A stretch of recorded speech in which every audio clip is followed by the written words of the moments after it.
actually wrong.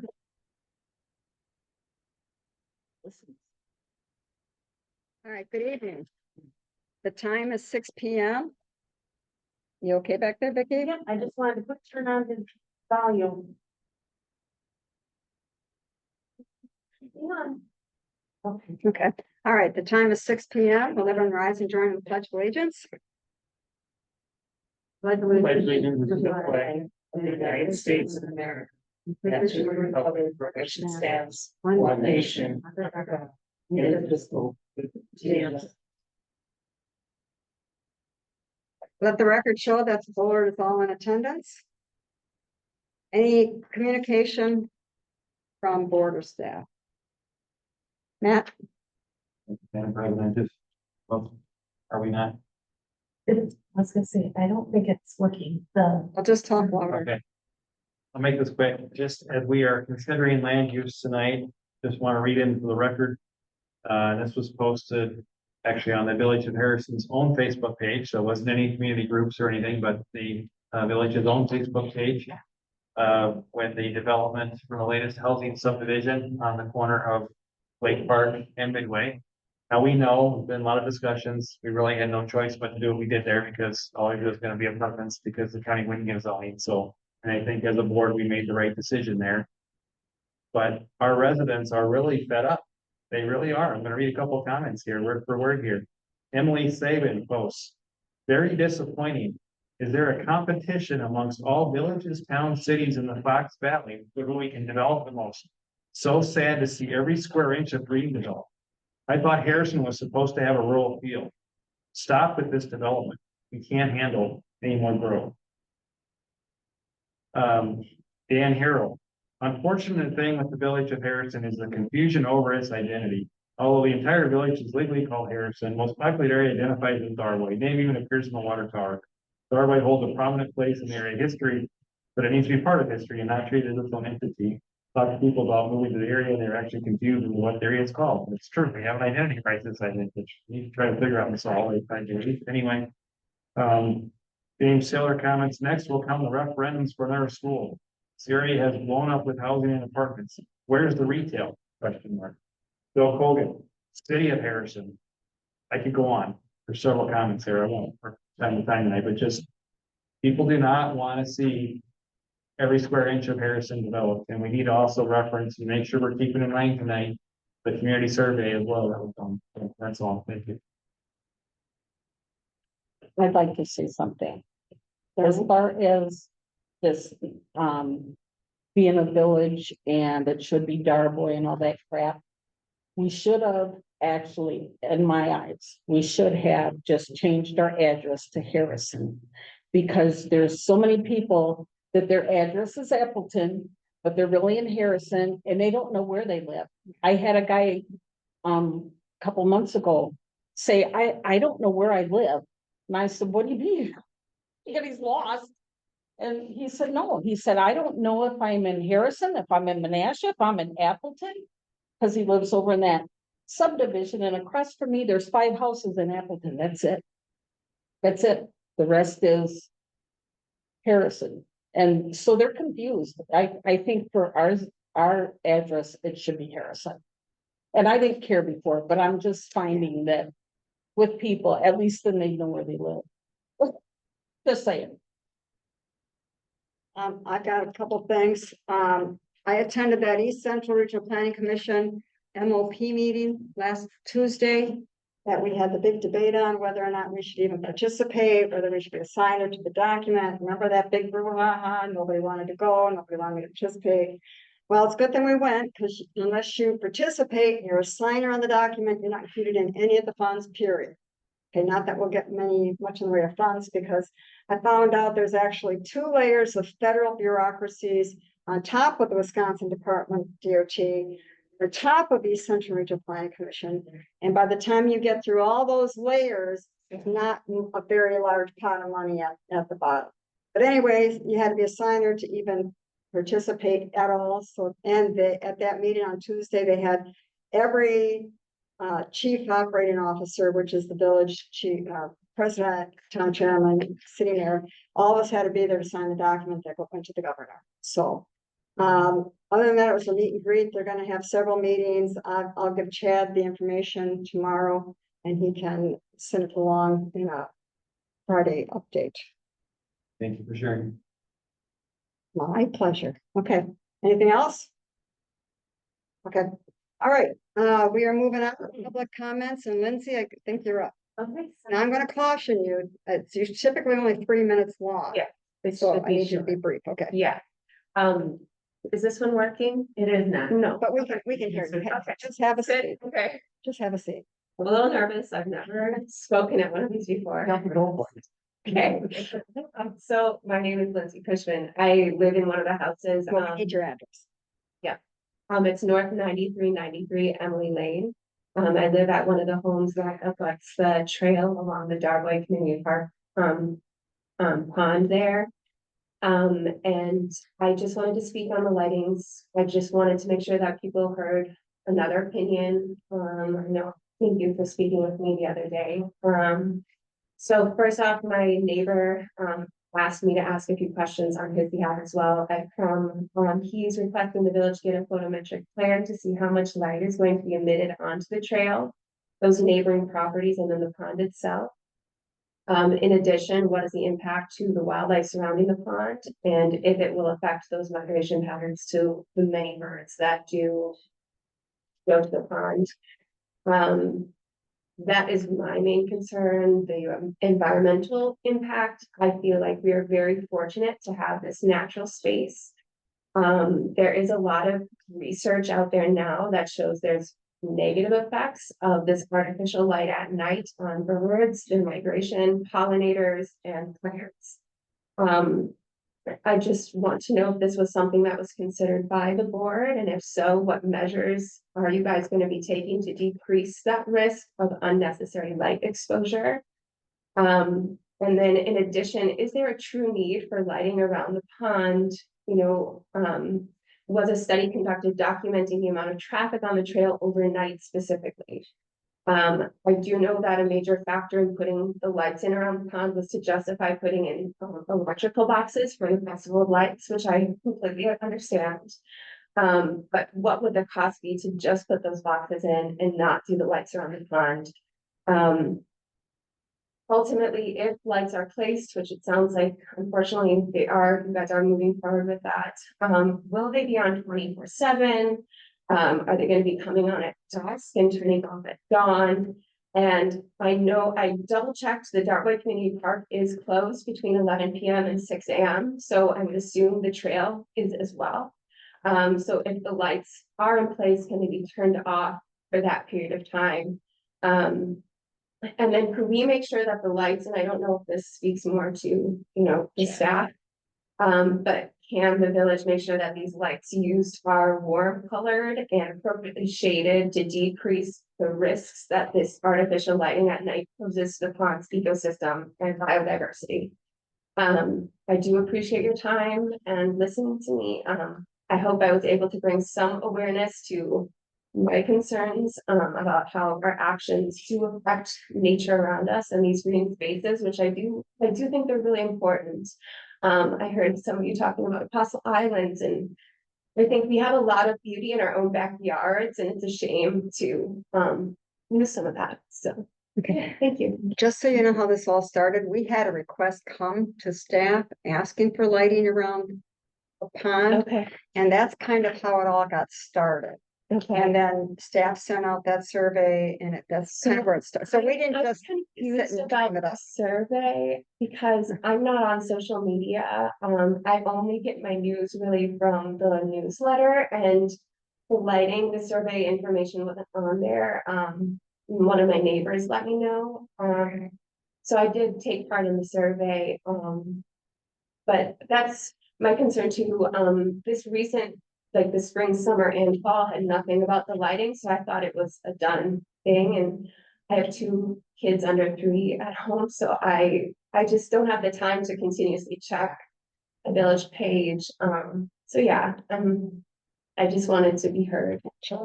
Yeah, I have a question for you, Lindsay. Yeah. Do you have are there any concerns, because I heard that, I don't live in Dartmouth, but Okay. are there any concerns about kids around the pond at night, either now or potential if we do, when we put lights there? I mean, I don't, I know there are a lot of kids that are fishing out there during the day, but I'm not their parents, you know? So it's not my responsibility to like take care of their safety. I used to stay home with my kids, so I'm home a lot and I see there is a ton of traffic on that trail and it's amazing. I love it. In terms of night, I know there are some like kids that will go out there but again, I don't know that lights are gonna change anything, so. It changes the big thing. How so? I live on the other side of the pond for 24 years. Mhm. I have had 90% positive remarks about the lighting going forward from a safety and security thing, because it's pitch black behind the woods back there at night. But, You don't own the pond, okay? I'm just telling you, 90% of people that play pickleball who use the park have told me that they're low lying lights, low impact. They're awesome. 90% of the feedback I got, I lived there for 24 years. okay. Better longer for you. I've only been there for a year and a half. I'm just telling you that yeah, you can't make 100% people happy in No, village. and I do And understand I'm that. telling you that from a safety standpoint, it's very dark at night. We've had issues happen in the park at night. And these are. Chad did an excellent job working with McMahon Associates. Going from 35 to 75 yard spacing between the two, low impact, low. We were completely conscientious about all you and all your neighbors, okay? I just want you to let you know this is a big picture here, not just an Yeah. isolated thing. No, I know, I'm I'm not just the telling only one you. who lives in here, I so. think because I lived there for 24 years. I talk to everyone every day over there. Okay, Mhm. I'm just trying to tell you the facts and not just Yeah. stuff. I know, I guess my biggest thing is, do we need them on all night long? Should people be using this trail in the middle of the night at 2 AM? You can't stop people from walking. No, People but work shift work around the clock, okay? yes, can't- but what's the traffic? These 90% of people, how many of them are out there? Okay, you're making a well, hill now. If you walked around the pond at 12 o'clock at night, you maybe see one person in 4 hours, because I have. Because I walk it for breakfast. I said live 1 block away from there, so don't even make that's, you're making multiple, it's not even. That's low, so. Okay, we're getting. I'm just telling you. Mark, get a little personal. Yeah, Well, I I'm don't- being Let's extremely back rude. off, let's back off a little bit. I wanted to bring my opinion, Why don't I give you the facts, okay? Yeah, President. Matt, So Lindsay, thank you for coming tonight. yeah, I do think that residents coming forward is actually appreciated, because a lot of times we don't hear from anybody, so appreciate your courage for coming Yeah. forward. There is a safety concern there, but there was a gentleman's death. I know, I did, And- I and- looked that up and it was at 10:30 It AM. was a random crime, Yeah, but I can't correlate that directly. But there's enough usage there that if we can alleviate a safety concern, we kind of have an obligation to kind of do that. I feel. Now, you do bring some very valid points. The trail is open 24 hours. I mean, it is a public right away. There is no, nothing in the ordinances, there's no hours to, you know, they can walk on there all the time. These lights are supposed to be very unobtrusive. And Chad, I guess I want to refer to you on that, because you did the research on this to make, I mean, they're supposed to be those warm colors, they're supposed to not have uplight, they're not, I mean, that's why you guys, I think, adjusted. As I responded to Mr. Crum, where our consultant is working on a photometric plan with this. okay, Cooper Lighting, the manufacturer of the lighting, and as soon as we get that, we will share that with you, but we chose this one because it's a dimmable light. And its light is straight down at the slope, and I don't think where you guys live, you're gonna even see any, light pollution from these things. Sure, out in the distance, you're gonna see lights, Mhm. but this idea that it's gonna light up the whole neighborhood is not, that's why we picked the picture we did. okay, So I think a lot of the concerns that are being raised here are the fact of not knowing the kind of light structure that's going in there, Yeah. and that was all taken into consideration when that light fixture was chosen. okay. That sounds good. Yeah, and I'm not an expert on lights. Because a lot of what happens too in general is there's a lot of what they call crime of opportunity. Mhm. our law enforcement partners aren't here tonight, but, we've had issues with vandalism at the park and things too, so just in general, if we can, it's kind of where we felt the need, and festival lights, part of it too, of, you know, can't just run big festival just for that, you know, all these pieces kind of came together, and that's why staff was asked to look at whether there's some options that would not disrupt the neighborhood. It's one of the, one of the things that there was an easier option probably, I mean, I think Chad can attest to this. One of the easier options for this to really put light around the trail would have been just to contract with the Energies. And they would have done everything. We wouldn't have had to bid anything, we wouldn't have had to research anything. They just come in there and they run it, and they put them on, but the only kind of pictures that they do is they have like an acorn style, like a more overhead light that would have lit the area up, and that's where it was like, no, we're not, you know, staff from said, no, we don't recommend it. Do it. So we are trying to be, I want you to Yeah, feel like I we are know. trying to be sensitive of the neighborhood, you know. Yes. And we do appreciate you coming. Okay, Thank you. yes, Okay. thank you, thank you. So, okay, thank you All very right, much. thank you for listening. I do really appreciate it. Thank you for coming. And I'm losing my voice, so that might be a good thing. All right. Comprehensive plan, Mitchell. All right, good evening, everyone. Thank you for making time tonight. I know, I think I asked you to come out here special tonight, so thank you. I know you guys have been extraordinarily busy. I hear from Chad and I see it on your agenda, so again, I appreciate you making time. As a reminder, I'm Mitchell Browse. I'm a planner for SRF Consulting Group. We've been working with Calumet County as well as with Chad and the Village of Harrison to help update both the county's comprehensive plan and then separately, but in the kind of parallel process, helping to update in particular the land use portions of the Harrison comprehensive plan, but then also provide some recommendations for how the rest of the planning document should be updated. And so I did prepare a few slides for you today, just to kind of organize my thoughts and organize our conversation. I know Chad also provided you a couple handouts that we'll talk about as we go through, where we're looking to kind of solicit some feedback from you and about, in particular, housing, as well as kind of get us going down the road of trying to identify what we want future land use mapping to look like within Harrison. And so it seemed like we got pretty good response from village trustees on the goals worksheet we provided. And so we can talk about that if we have time at the end.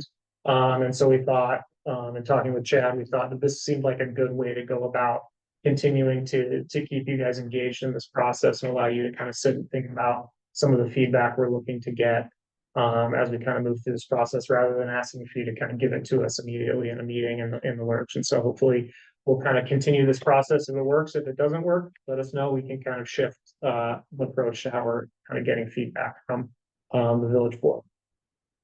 And so what we want to do again, I'll really quickly fly through our introduction to comp plan slides. Again, I think I've shared a number of times that I'm going to kind of continuously use these slides because it's important that we all come at this process from the same understanding of what point of a comprehensive plan is and what the goals of this process are. Keep talking. I'm just gonna move this because it's in the recording. Go ahead. Gotcha. Then we're going to talk a little bit about housing preferences. You know, happy to hear feedback while we're sitting here today. But again, we did put together a preferences worksheet that we're going to ask you guys to kind of take a look at, fill out.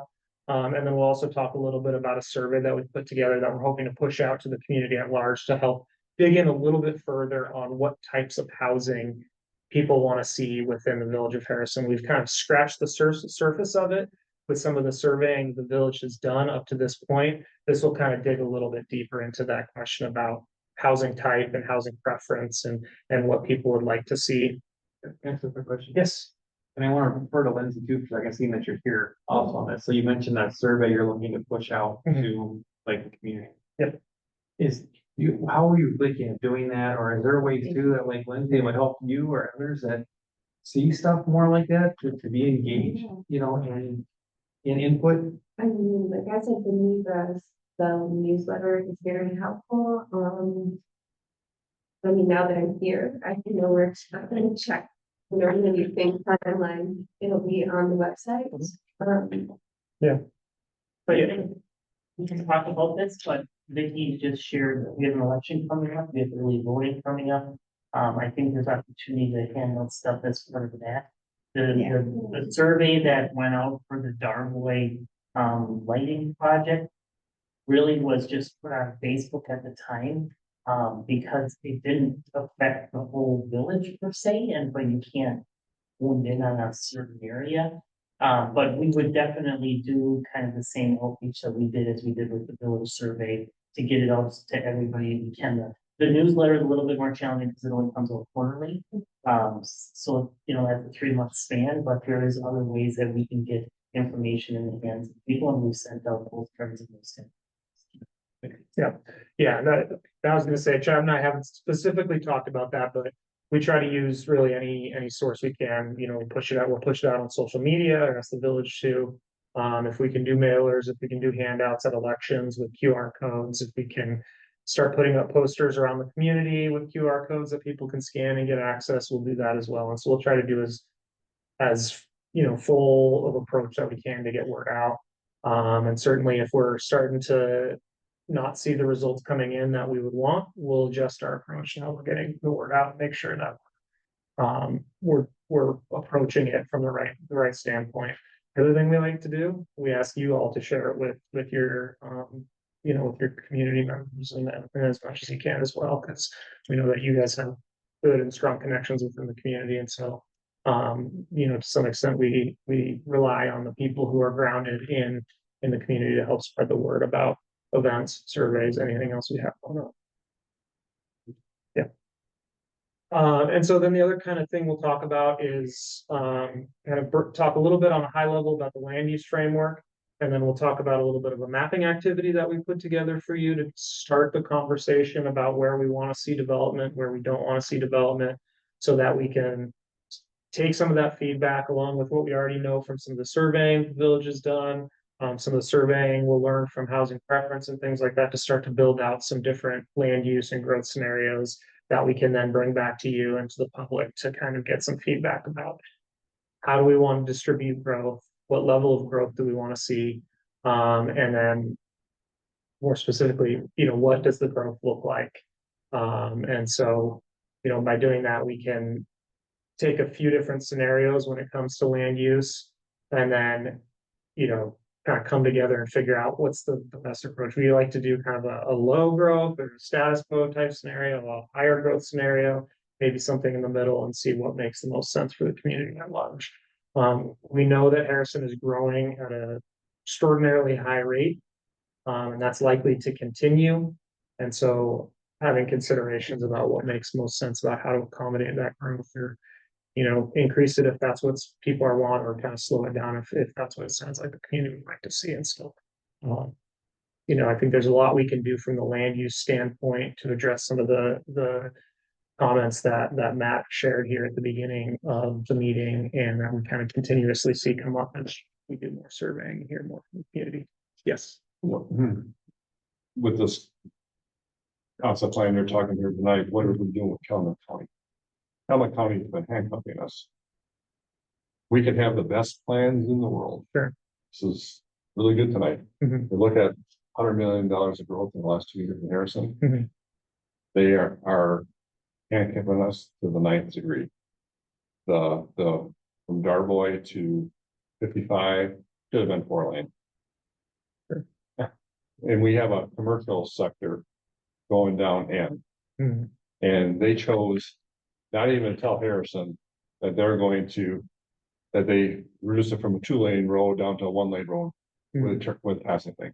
So that reduces the amount of pass-bys, which when you want to bring economic development, commercial development area, they look at pass-throughs, traffic. Sure. Yeah. So Calumet County, without even working with Harrison, who gives them major tax money, decides they're going to reduce the roads on end down to 1 lane. So that just handcuffs us for future development, because you can only put so much down that road with the 1 lane both ways.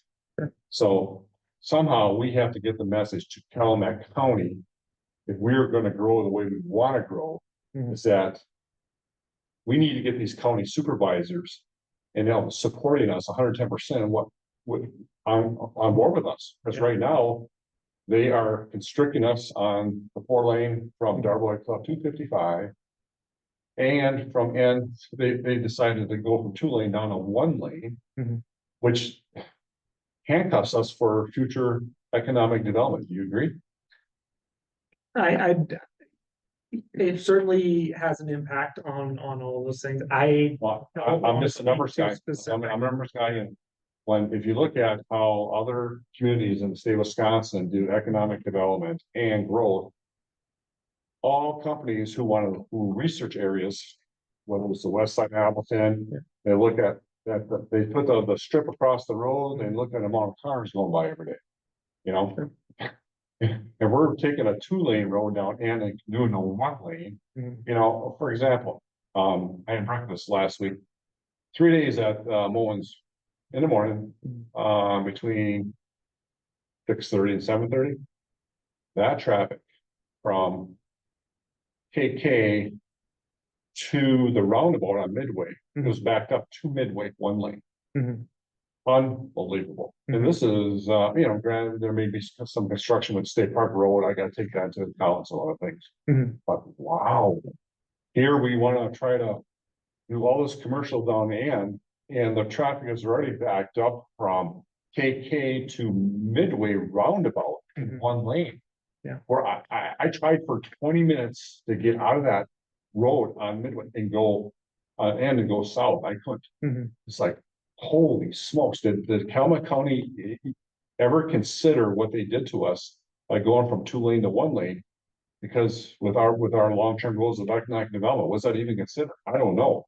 It's like, so we are trying to do a very complex situation here.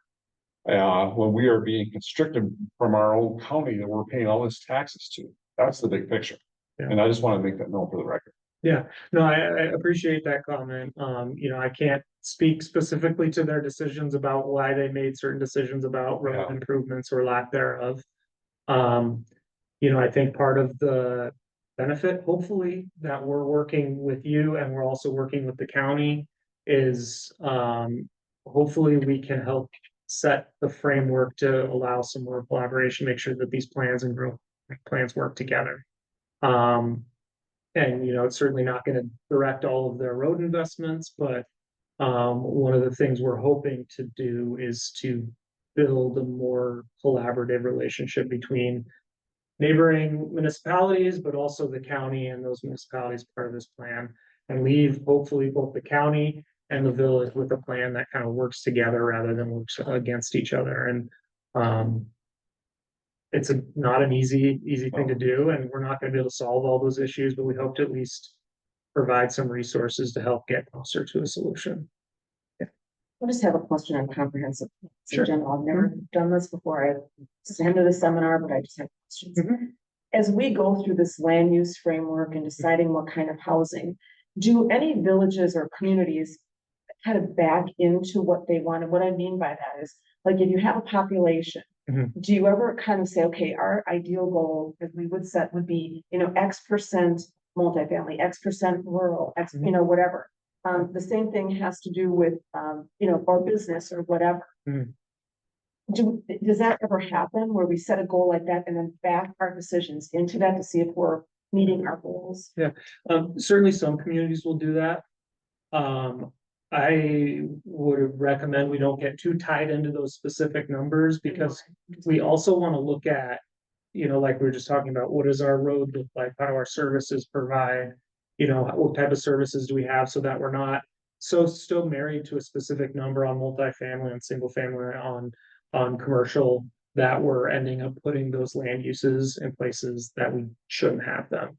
And so I think having goals in terms of how much of the developed portion of the community we have needs to be a certain land use, a certain taxable category, is a totally valid approach. I just would want to make sure that we're also looking at it from the more the functional standpoint of, if we do locate a certain land use on a certain parcel, did we have the proper services? Do we have the road infrastructure? we have everything else to support that. I So saw that. I think looking at it both approaches is something we should do. Because my thought is, I mean, I realized what you read, Matt, was representative of a group of people, small group of people.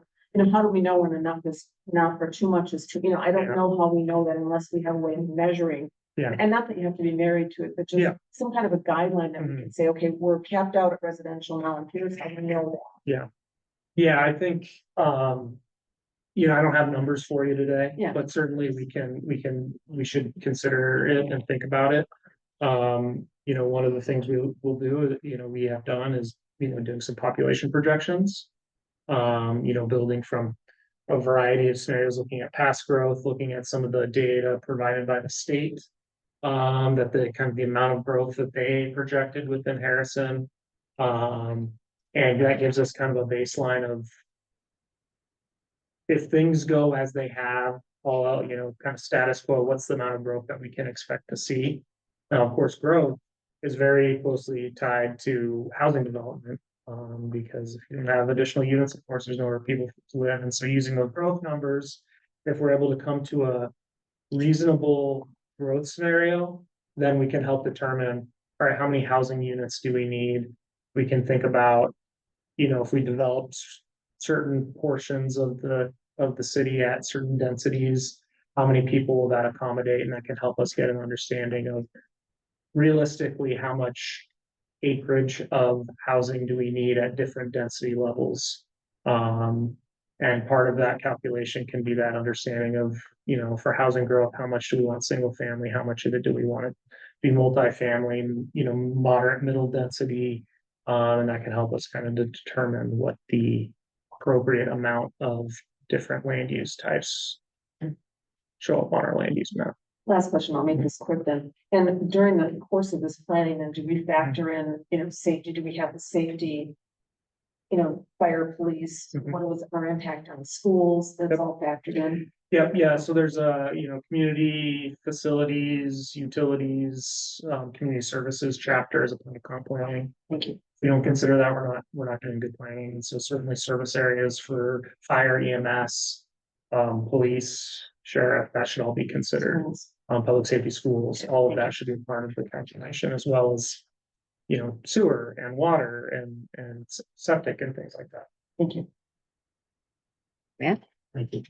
Just as you get into the land use framework, too, just another question that I have is, and I was on the board the last time, I was not on the board last time the plan was done, but in 2017, our last plan was we have today.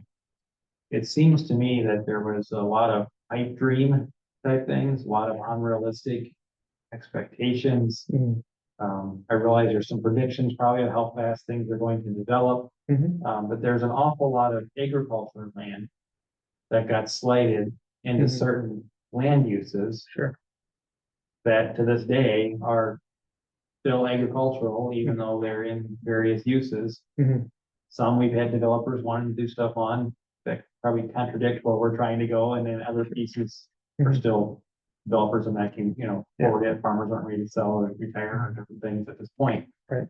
So what I'm getting at is there a certain percentage or something more we should keep in mind to kind of revert back a large chunk of previous land that is being used for ag today, to leave that as ag and really only predict and only pencil in for other uses, then that ag use reasonable expectations of what can develop in the next 4 or 5 years. And this is not a set it and forget it type of thing that we're constantly maturing. You develop that land and then you sit back down and pencil in a little bit more. That way you don't have these developers or individuals looking to sell land just thinking that, well, this is exactly what it's going to be. No, we're not that far yet. Yeah, so there's certain things we can do. I think you gotta remember when we do our future land use map on the highest surface, 20 years into the future.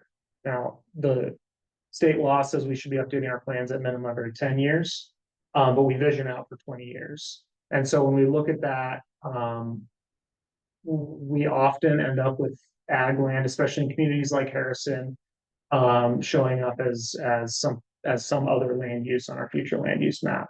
And that may or may not change in the long run. One of the reasons why we do that, is because if we just show enough land to accommodate the growth, just only the amount of growth we see, that would require that all of that land develops in the 20-year time frame in order for us to accommodate the amount of growth that we're expecting to have. We can't realistically expect that because this is America, we have private property rights, and so land develops when the owners of that land are ready to develop it. Some of the things we can do, especially in larger growth or higher growth communities, to help avoid leapfrog development, where we kind of have a developer go out to a piece of ag land that's a little bit further out and has to develop it because our future land use map says it's residential, is we can kind of do a phasing plan where we want to see growth first happen kind of in the most, so kind of an inner ring closer to our existing urbanized area before we expand out to some of these areas that we see potentially going residential 15 years down the road or 10 years down the road. And so the idea is that we first develop those areas closer in so we can continue to preserve our ag land on the kind of further out, even if we think that there's a realistic chance that in 20 years that land may start to shift towards residential, but we want to kind of preserve it as is as long as possible. So that's something that I think we should probably explore. Isn't a lot of that determined by East Central Region Planning Commission and the sewer service areas? Because we have ag land that's within the sewer service area and is primed to develop Mhm. right now. Yeah. In fact, we've had a piece of land where developers been trying for a year to Mhm. get it passed, and we've had blocks here on this board. Mhm. Even though it's already in the sewer service area. So I think, like, especially in Darboy, we're very limited by the sewer service area of the Darboy Sanitary Mhm. District. So I think that changes the map on our comp plan, because if you can't extend the sewer service area, that's pretty much it. Yeah. Unless you're willing to do the very large certified survey maps, homes on very large parcels, which I don't think in the Darboy area that's realistic. Yeah. But if it's land that's in the sewer service area, then we have to be realistic. We have to be honest enough to acknowledge that land's going to be developed. Yeah, I think It's not going to remain that's- ag. Yeah. Because the farmer's not even farming it right now. Yeah. Yeah, I mean, I think that's part of it, is we want to, we will look at the service areas, and those are the areas where we're going to first want to locate growth. Right. Because we have the services in place to Right. support that growth. And then I think with the 20-year plan out is what Mm-hmm. East Central Region Planning Commission looks at for their sewer service planning area. Sure. But if we don't have those growth areas Mm. designated on our comp plan, then they will not include it on their sewer service growth area for 20 years from now. None of us sitting here are gonna be here 20 years from now. Okay, so we have to be honest enough and have enough foresight to look out 20 years and not Mhm. just at the next 2 to 3 years. We have to look out 20 years. Yeah, and part, I think these are all really great points, and that's kind of part of why we do population projections. We do it for, out 20, 25 years, so that when we do put that land use map in place, we can believe that at the time of adoption, there is, adequate land to support the amount of growth we expect to see. Now we want to make sure we're doing that in a responsible manner, and we're considering ag preservation, natural resource preservation, our sewer service areas and things like that. But again, we're looking 20 years in the future, so there's a lot can change. I commend you for updating your plan before 10 years, because so much has changed in the last 7 years since the recent last plan was adopted. And so, part of one of the things I think we'll want to talk about is kind of ongoing maintenance of the plan. And so we want to continue to review growth, review development to see, is the plan still serving our needs every couple of years as it goes forward, even before we get to that 10-year mark when state law says we need to update. I think the phasing you talk about, I Mhm. think will become important, because it makes sense with the sewer service areas as well. But just not leapfrogging into the far extent of the sewer service area and leave everything in the middle, and right now, we do have a lot of infill that can take place. Mhm. And I guess I called urban sprawl, but by leapfrogging like what's happening, Mhm. it causes more of these different traffic issues and things too. So that'll be good for us to look at and then do. Yeah. I don't know how much more, this will be a a discussion that we need to have, but. How much more the sewer service area should even get extended, if we're really talking foresight here, and that's important, I do agree. Madam President, that we do need to have that foresight. But also, what are we trying to, what is Harrison supposed to be in here? I don't think that the people that live out here want us to be the city of Harrison. So at some point, there is a cutoff where we're almost making the city of Tacoma. So. Should the sewer service area really get extended? Like the Doorway Sanitary District extended beyond its current lines of Schmidt and 55 kind of there where it's at. I don't believe I don't know, I don't think it should be, I don't think our residents want that. We need to get some Well, more that's the information. whole point of this discussion, that everybody gets to put their opinion in. So let's not belabor the point. I was of the understanding that this meeting is gonna last about 2 hours. So we're supposed to be out of here by 8 o'clock, guys. Okay, huh? That's pretty generous. So let's not. Sam's going for 7 minutes. Not keep rehashing the same points. Nobody's gonna be, I mean, it's gotta come to a consensus someplace, but let's let him start leading discussion instead of us jumping in and taking, okay? So let's move forward, 'cause the goal is to be out of here by 8 o'clock. Okay. Quarter to, okay, you're on. Okay. Oh, that's one thing I'm not watching, okay. Anyway, so why don't we let him lead the discussion instead of us dragging it along? Yeah, no, Thank you. I do appreciate the comments. It is really nice to come to board and have people want to engage. It doesn't always happen, so I do appreciate that you guys are being involved in this process. So, I think we'll kind of continue through this process. We want to collect a whole bunch of information from you all, from the public, and then we'll kind of bring it all together. We'll come out with our best, recommendation based on our professional experience and our knowledge. And then we'll work with you and the community to try to come to a consensus on what makes the most sense.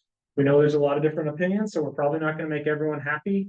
But we want to make sure that some of those opinions are reflected in the plan, and get to some place that everyone can live with and be happy with and take some ownership in our planning document. Okay, well, what's the next point here then? Yes, Thanks. so we've talked a lot about comp planning, so I'm gonna skip right over that. Okay. We don't need to stay on this too long, but we did want to have a little bit of a housing preferences discussion. At the last meeting that I spoke with you all at, it kind of came up that in our last survey that the village did, we saw some written comments about how people don't want to see apartments anymore.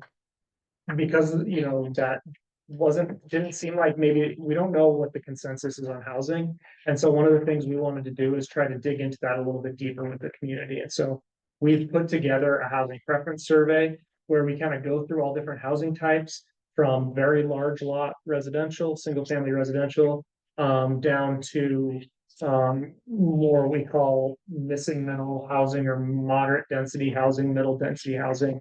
We're not touching too much on kind of the more high density apartments as a part of this survey, but we're trying to kind of get in at, there's ways that we can increase density without drastically impacting the character of neighborhoods. And so the housing preference survey, instead of just defining what the different housing types is, we try to provide pictures so people can actually see what it looks like as they're answering these questions. And so we ask them, what is their level of desire for each of these housing types. In the workshop or in the worksheet that we provide you, we ask for a little bit more context. We'd like to hear more about why you answered the question you did. If it is a housing type that's desired, we'd like you to kind of talk about, where is this appropriate within the community? Where do you think this should be located if we want to see these types of housing? And so we have everything from, single family on large lots, 3 to 5 acres, medium lot 1 to 3 acres. Again, these are still very rural, larger lot developments, down to single family that would still be kind of larger lots, for 1 to 3 acre unit. This would be like large lot suburban development, to more small and compact single family development where we're seeing 1/4 acre to 1/8 of an acre lots. And so we're seeing much more kind of compact urban style development still in single family, single unit, single family housing. We also kind of get into a little bit of duplexes and quadplexes, there's a lot of opportunities to kind of mix in these different types of housing into our housing mix that will provide different levels of affordability. It'll provide housing for people at different stages in their life. But again, these can be done in a way that feels very similar to kind of a typical single family housing neighborhood. Where it doesn't really stand out. We're not doing 4-story apartments. We're doing just kind of more compact type development, but it still feels very similar to what we would expect to see it in a typical community like Harrison. And then the other thing we saw a lot of in the last survey was senior housing. It seems that there's definitely a lot of people in the community that would like to see more senior housing, and so we want to kind of dig into that a little bit more. And so we ask about both kind of apartment style senior housing, but also trying to get at kind of the more cottage style, where we're looking at smaller units, but they're, have a door to the outside and they're part of kind of a larger complex that still has that kind of senior housing feel, where there's a staff and people to help. Potentially there's this, a gathering place where they offer meals, things like that. So just a slightly different style of senior housing. And so that's kind of something we wanted to kind of get at as well. Is this type of housing that people want to see.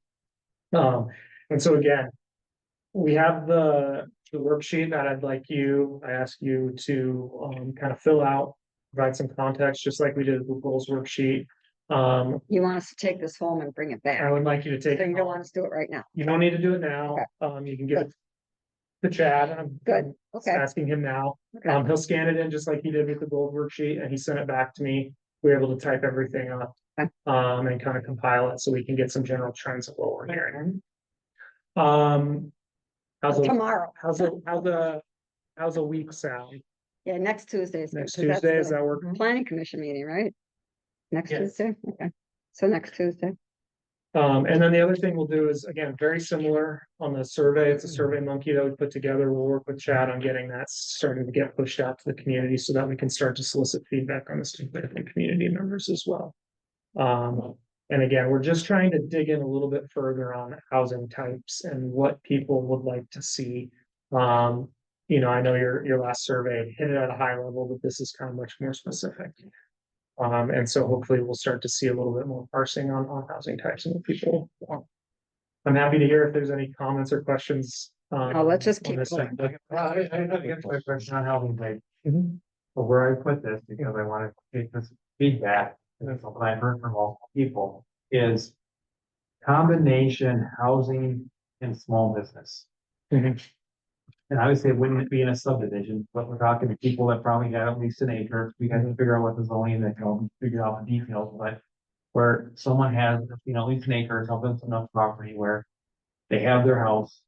And they also want to run a small business without having to go through all kinds of special,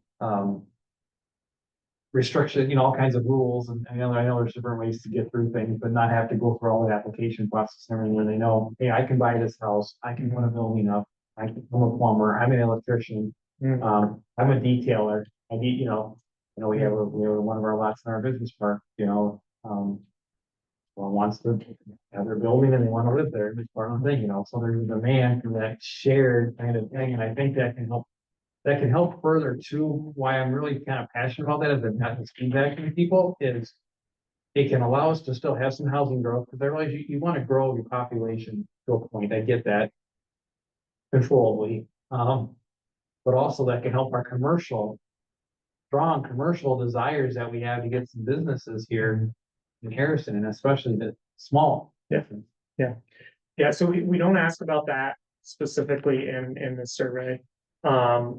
Typically that type of use would be handled through zoning changes. And so, my high level recommendation would be that if this is something that the village is interested in, we can build some recommendations into some of the implementation steps as a part of this plan to update zoning code to allow that to happen more easily. Typically that happens through a special use permit of some type, rather than just a by right use. When we think of mixed use, lots, we're usually thinking of commercial first floor, apartments above it. In some places that's one unit and it's kind of what we see in, really older Main Street type scenarios. But we also see that in kind of higher densities more in the modern time. And so I think what you're looking for is something different than that. But that's certainly something that we could explore as a part of this plan. Scott, did you have a question? Yeah, I do have a question. So up to this point, I think I'm hearing a lot of talk of housing and future housing growth. Mhm. Yet to hear anything about businesses, quality of life, goods and services available to the community inside the community. Yeah. So for me, having been on the board since 2020 and seeing the rapid growth decisions and gone so far heavy residential that I feel as though Mhm. we need to have more focus on quality of life, jobs. I feel though is the community would be right to have businesses in which they could walk to work instead of having to drive to Oshkosh, to Appleton, where you're risking your life basically every day. You're frustrated because you're dealing with the traffic because we're not getting any support from the state or county as far as infrastructure. Yeah. That if we focus on quality of life to bring things closer. Yeah. As a community to the community, bring those things closer, that I think that would enrich and make the quality of life even better because hey, you could walk to work, you can bike to work, you can go shop right down the street to a local, grocery store instead of having to go through 4 roundabouts of 4-lane traffic and deal with tons of people and whatever else and traffic lights. So I think I am appreciative of the focus right now of, hey, we want to update the comp plan and think about housing, but I think also we should think about quality of life. Yeah. Not just parks and places to walk, but can we bring things closer to the members of the community instead of having the community members consist, because right now, my biggest thing for years is where do people work? They don't work in the village. Right. Where do they go shop for their necessities? It's not in the village. Right. Right? It's outside. So I would like to see, and this is I'm just one person, but I think we could bring that quality of life focus to bring those certain goods and services and things that would make everyone's life a little bit better and easier and less expensive. Sure. Right? Because gas is expensive, right? Yeah. Car insurance is expensive. So, Yeah. I mean, No, agreed. And I know I haven't mentioned, economic development and services and goods and things like that. And I do agree that's going to be an important part of this. We didn't want to get into that in part of this survey because we felt like the feedback that you all had already received from your last survey was really had a lot of great information about what types of businesses and jobs and goods and things like that people want to see come to the village. And so we didn't want to give people too much kind of survey fatigue by asking similar questions that they've already answered. But yes, you're exactly right. As we get deeper into this land use discussion, and then also as it spreads out to the other chapters, we need to be thinking about how do we get jobs here? How do we get services here? How do we make it so that people have a grocery store to go to or, sporting which goods, stores, ties to whatever else it the is. discussion about the utility service area, right? So we're up to 55. That's it. We can't really get any service from the Darwin utilities anyway. And there's only X amount of land left. Right. Can't just slap residential there and then say, oh, we filled it in. Yeah. Right? So that's where I think there needs to be a focus of quality of life and having goods and services available left for Mhm. bringing those types of entities in. No, definitely, and, you know, part of this mapping exercise that we'll do over the next couple of months is to identify locations for housing, but it'll also be to identify locations for agriculture. And, you know, different, commercial and industrial, type land uses, and so, part of this mapping and future land use exercise will be identifying a use for every parcel in the entire village. Some of those are gonna be residential in nature. A lot, you know, some of those are also gonna be commercial, and it's gonna be places that make sense to bring businesses in, you know, key intersections, key roadways. You know, I know there's the village center on the existing map. Is there a way we can bring some employment and some housing into those areas to allow people to live and work close together so they don't have to drive every day? You know, and things like that. So that's gonna be all part of what's shown on this map. In the long run. Yeah. We do have one slide. Yes. Okay, so where'd you have farmstead? You have. Yeah, right here. There it is. So this is where I do think.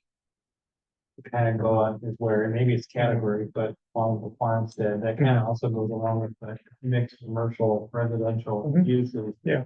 Where we have a lot of farmsteads. Mhm. There's a couple I can tell you at the corner of Coop and Manitowoc, for example, there's two of them on both sides of the road. Mhm.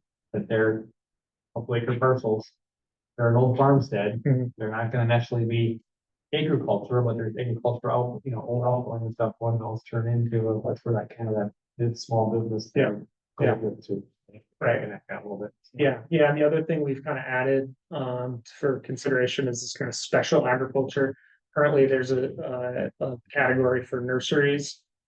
We think it makes sense to expand that to other types of, you know, value added agricultural activities, whether that be agritourism or something else that's related to some sort of agriculture on the land, but it kind of brings people out to the property and it can allow people to make a little bit more income, work and live on their property, and also kind of keep it from being developed and keep it in agricultural uses.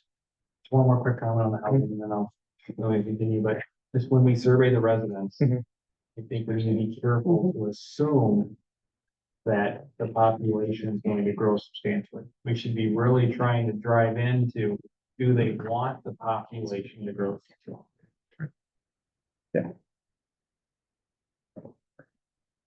All right, so I think previously we had shared some different land use categories for you. These are kind of the standard categories we'll use to build out the map. Again, when we finalize our future land use map, every parcel in the village will be assigned one of these land uses. This is in a perfect world in 20 years, how will that piece of land be used? If things grow perfectly in accordance with what we've laid out in this plan. We know it doesn't always happen that way, it usually doesn't, but it provides a guide, and those would be the map that you'll use to evaluate zoning decisions and development decisions. Is this consistent with our comprehensive plan? That's kind of where that all kind of starts. And so we have a number of land use categories, kind of broken into three distinct categories, kind of ag and preservation, residential, where we have kind of a variety of different options. Again, nothing at really, really high densities, but getting up into that kind of townhomes, condos, and kind of smaller apartments.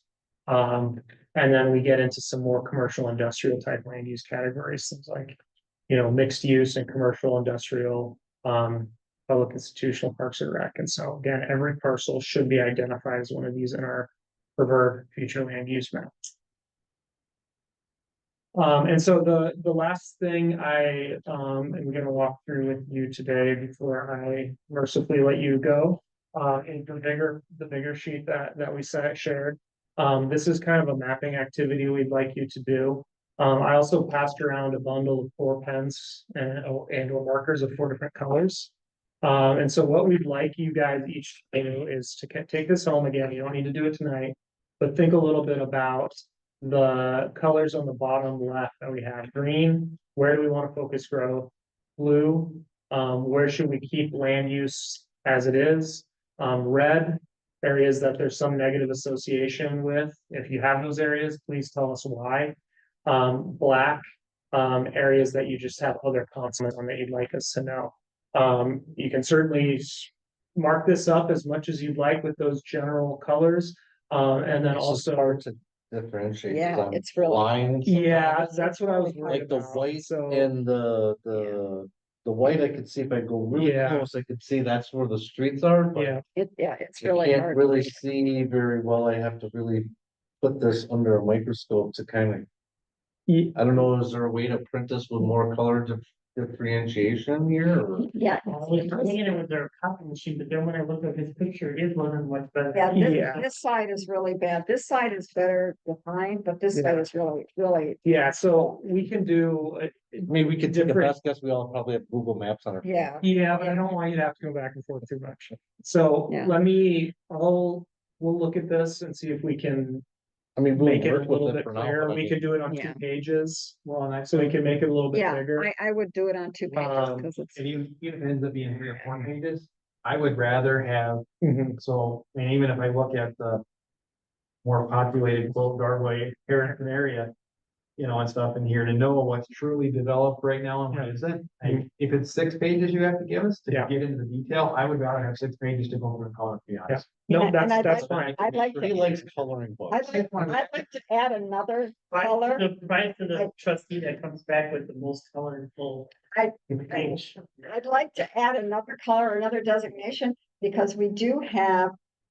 Chad's been very busy finding development areas, and there are some areas where there are some positive projects coming, so I would like to be able to mark Touch those those, off.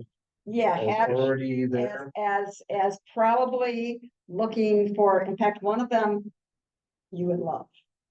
It's Oh, KYB exactly, land? huh? What? KYB land? That's all. No, this is, No, we this got is. Well, anyway, you love it. He's been working his ass off. But, so I would like to You know, I'm find, hard to love. I know, you are impossible to love, but you would, I would love you. I said you would love this. But I would like to find a way to take those areas where we have In the works. in the works, Well, in the works. Yeah, I'd like to go one step further even too.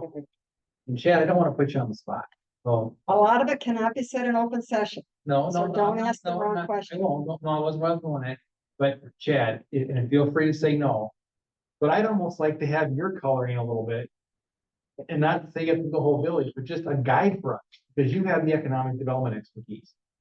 Like, I get it, but I really, I want to see your. Yeah. all right, and decision. then you can react to ours first, I guess. Yeah. or You Chad. don't I want want us to to see what cheat. you guys. Yes, submit, no and then cheating. we'll take that information and figure out how we can make it all work.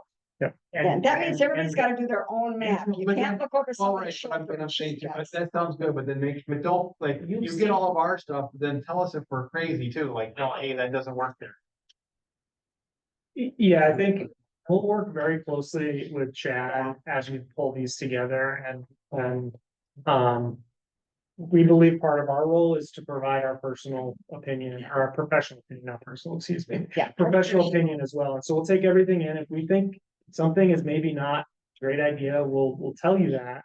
We're not gonna overrule you or anything. It's not our plan to adopt, but we do wanna tell you based on our experience, what, based on feedback, what we think makes sense. One other thing that would be helpful on this is Mhm. if you could delineate the sewer service areas. Yes, yeah, Because it's really hard. I mean, we can plan all You kinds can go up of to things. 55, that's pretty much 55 and. Yeah, but it- Schmidt, But if you look out here for, yeah, we don't know the Harrison right, part of it, which and Yeah. that's a huge. Do we have that on the plan. M&E? Do we have that on the M&E map? We do. I think We, can. we have it available. We have that. Oh, we can go. But we but have it's that not on lift this. Station. I can work with you to get you. So, We have an M&E map. I think we but I want it on this because if we're supposed to draw. Over here. Like in the old days where you had the. We'll get general updated pretty much- maps, and then when we get them, we'll let you know, and you can swing by and pick them up. We'll just get it to the week hours. Yeah. So if you just want to work on this and then shoot it to us. I said, we'll get updated maps, we'll let you know when we have them, you can stop by Village Hall, pick them up, and we'll keep the due date on there when you should bring it. Well, and that's good to hear you'll give us a professional opinion, because there's a history or perceived history Mhm. that some people have been afraid of past boards, I've heard. And I don't want, I'm saying in public here too, like you and Chad and stuff, whatever, I don't want any of the staff consultants to be quote scared of this board. I believe we're open to leave them alone. Motion adjourned. Motion to adjourn. I got one. That's funny. Yeah, we just know. Thank you. Yeah. All right.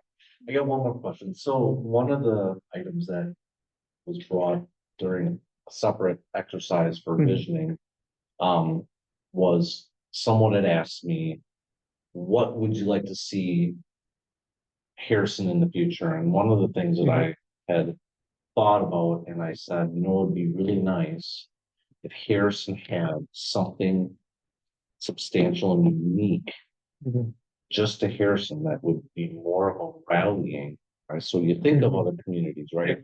Green Bay has the Packers, Oshkosh has the EAA, right?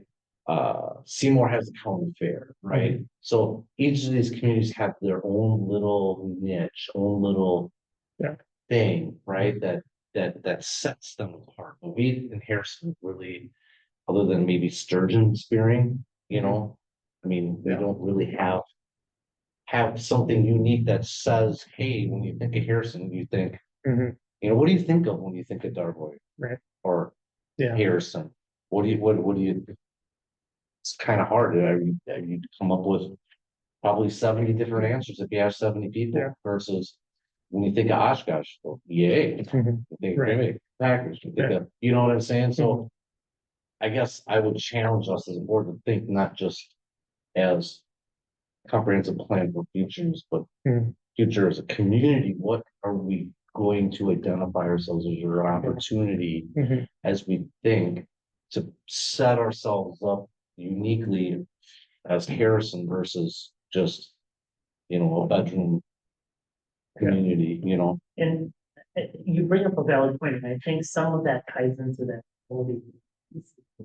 Because as an economic development person trying to do marketing for the community, we struggle with what is our identity, what are the big things that would draw people here, you know, to come here. So, you know, we talk about the bedroom community concept and getting away from that, but we, you know, on the flip side, we need to have something that identifies us from our neighbors and from everybody else. I think you're spot on with that, because I see that every day when we're like, well, what kind of pictures should we take?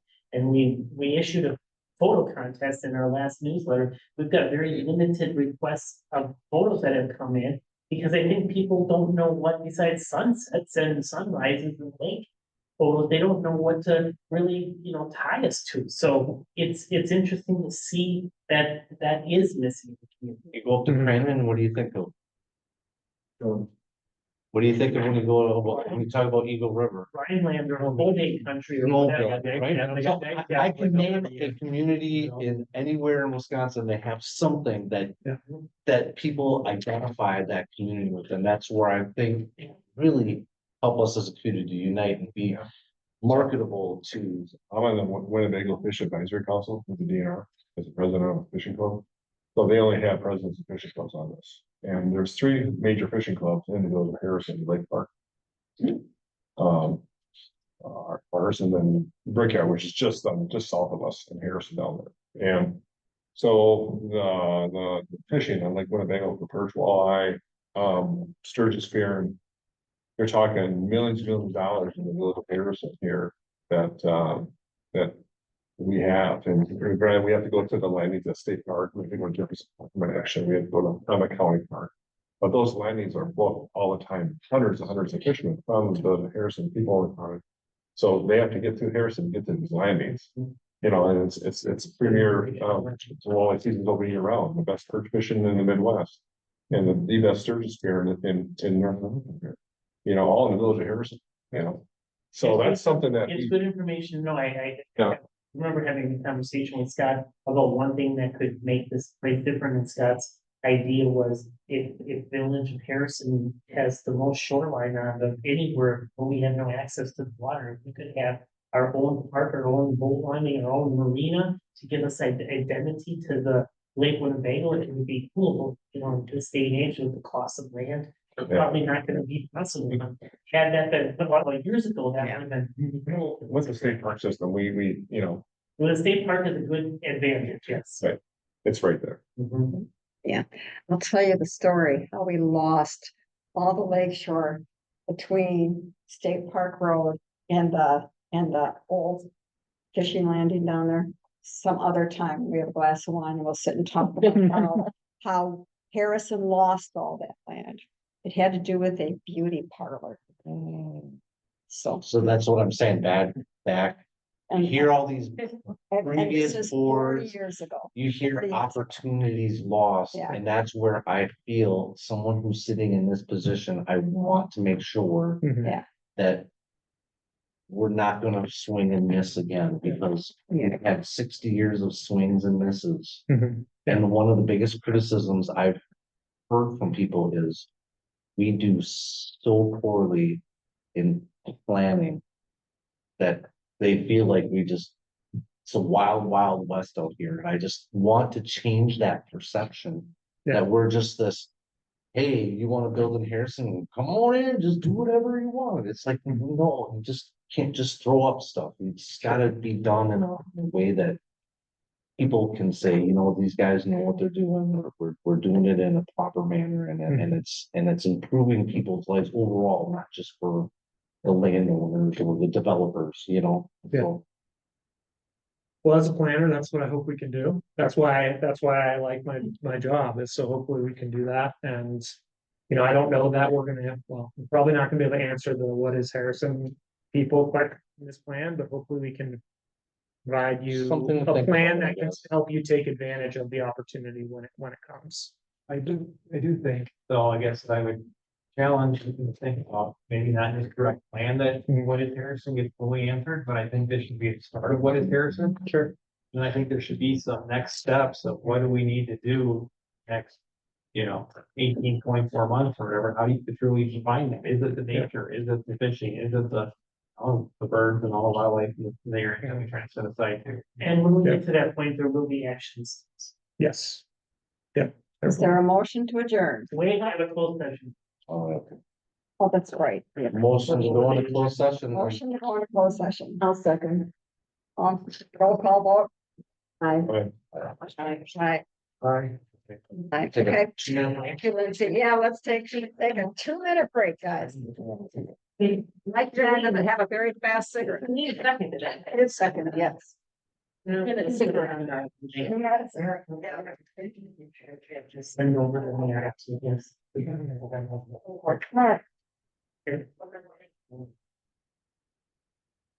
It'll be very, very quick. Okay. Yeah, okay.